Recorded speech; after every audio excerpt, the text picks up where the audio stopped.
we're going to learn everything you need to get started with SQL or SQL.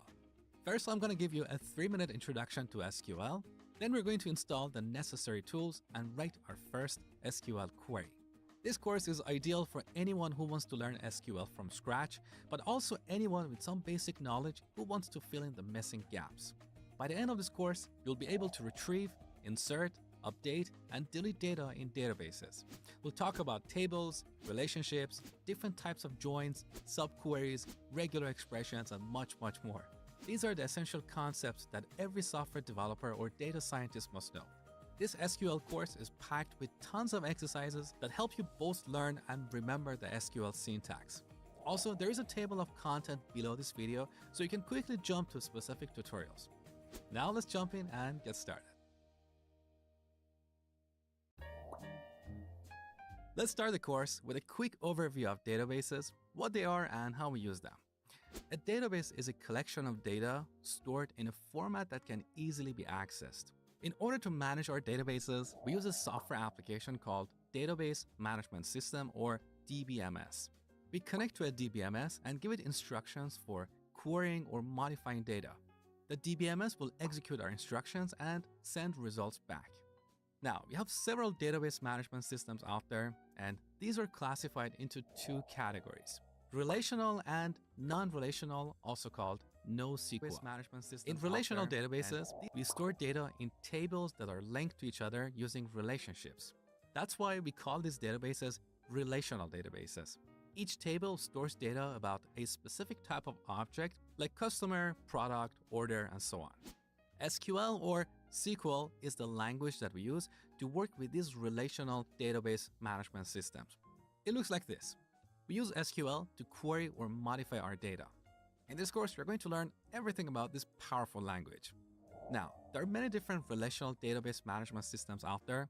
Some of the most popular ones are MySQL, SQL Server by Microsoft, and Oracle. But of course, there are plenty more. Each database management system has a different flavor of SQL, but all these implementations are very similar and are based on the standard SQL specification. So most of the SQL code that you will learn in this course will work with any database management system. In this course, we'll be using MySQL, which is the most popular open source database in the world. All right, now back to this diagram. What about non-relational databases? In non-relational databases, we don't have tables or relationships. These databases are very different from relational databases, but that's a topic for an entirely different course. What you need to know is that non-relational database management systems don't understand SQL.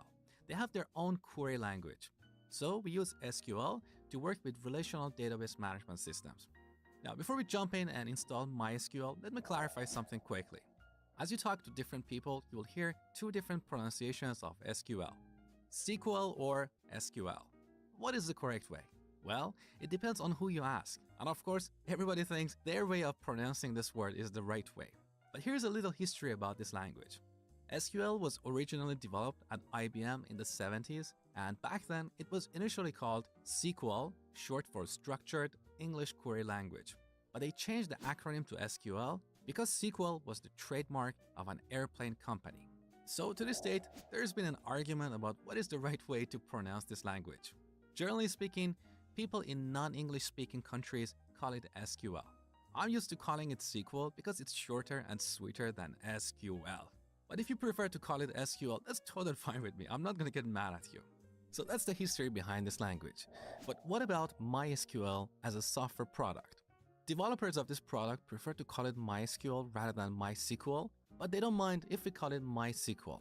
In this course, I'll be teaching you SQL with My. Ready to activate AI across your enterprise now? MuleSoft can help. It's the unified platform for integration, automation, and API management that helps you put AI agents to work faster across your entire enterprise. Want to use MySQL? Hey guys, Mosh here. I just wanted to let you know that you really don't have to memorize anything in this course because I've created a complete cheat sheet with summary notes for you. You can find it below this video in the description box. So I have done my best to create the best possible, most comprehensive SQL course for you. And I would really appreciate it if you support my hard work by liking and sharing this video. Thank you so much. Now, let's continue. In this tutorial, I'm going to show you how to install MySQL on your computer. Now here I'm using a Mac, so first I will show you how to install MySQL on a Mac computer, and then I will show you how to install it on Windows. So if you're a Windows user, feel free to skip this tutorial. Now, open up your browser and head over to mysql.com. Then go to the downloads page and scroll down to the bottom.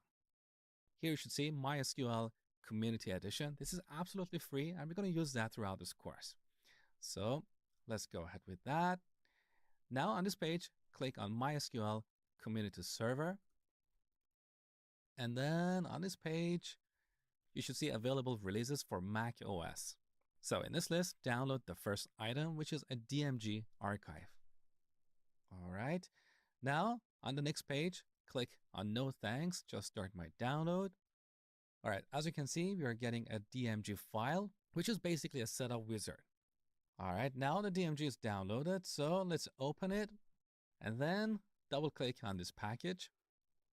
This will launch an installation wizard, which is pretty easy to use. So simply click on continue and again and again.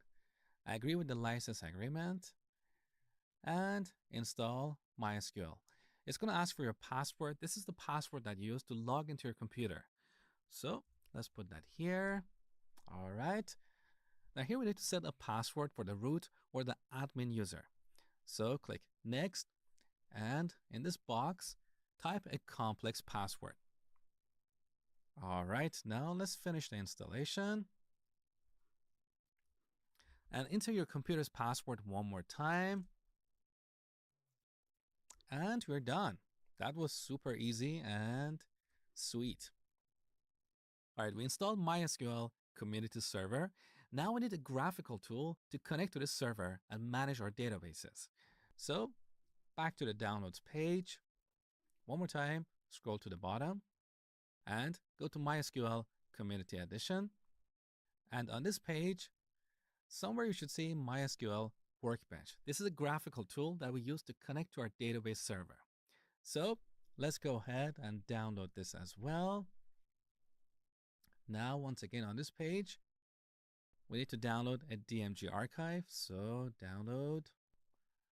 And again, we have to say, no, we don't want to log in or sign up. So let's just go ahead and download the DMG. And then open it. All right, you're going to see something like this. So simply drag this MySQL Workbench and drop it onto the applications folder. So let's go ahead with that. Now it's going to copy this into the applications folder. Beautiful. So we're done with the installation. That was super easy. Now press Command and space and search for MySQL Workbench. There you go. Let's open it. Now, the first time we get this message, because this is an application that we have downloaded from the internet. So we need to tell Mac that we trust this. Let's go ahead with that. So this is MySQL Workbench. Now, by default, you should see a connection here. If you don't see that, you need to create it. Let me show you how to do that. So for this demo, I'm going to right click this and delete this connection. All right. Now let's create a connection from scratch.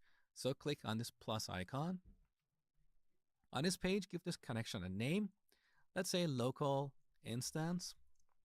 Now the connection method that we're going to use is TCP/IP, which is set by default.